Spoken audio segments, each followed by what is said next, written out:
सामनाच्या लेखामध्ये दिल्लीत आमच्या खासदारांनी केजरीवाल यांची भेट घेतली. आदित्य ठाकरे उपस्थित होते. केजरीवाल दुःखी दिसले आणि काँग्रेस मला हरवण्यासाठी दिल्लीत उतरली. त्यांनी मोदींना हरवण्यासाठी उतरायला पाहिजे होतं असे ते म्हणत होते. सोयीनुसार विधान करणे. निवडून आले असते तर माझ्या एकट्यामुळे निवडून आलो अशा वल्गना त्यांनी केल्या असत्या. केजरीवालजींनी एकदा ठरवून घ्यावं की कोणत्या बाजूने उभं राहावं. कधी त्यांना स्वतः पंतप्रधान व्हावंसं वाटतं, तर कधी काँग्रेस संपवावीशी वाटते. त्यांच्या पंजाबमध्ये काँग्रेसच्या अनुषंगाने एक भूमिका असते, गुजरातमध्ये एक असते, गोव्यात तिसरी असते.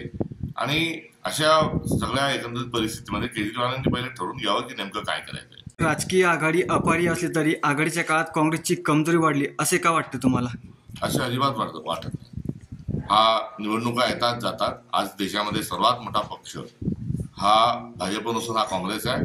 आणि याचं मापदंड जे आहे ते प्रत्येक गावात प्रत्येक राज्यात काँग्रेसचं अस्तित्व आहे. त्यामुळे काँग्रेस हा स्वातंत्र्यापूर्वीच्या काळातील एक जनआंदोलनाचं एक केंद्र राहिलेलं आहे, जनआंदोलनाचा पक्ष राहिलेला आहे. आणि स्वातंत्र्योत्तर काळात दीर्घ काळ सत्तेत राहिलेला काँग्रेस पक्ष आहे.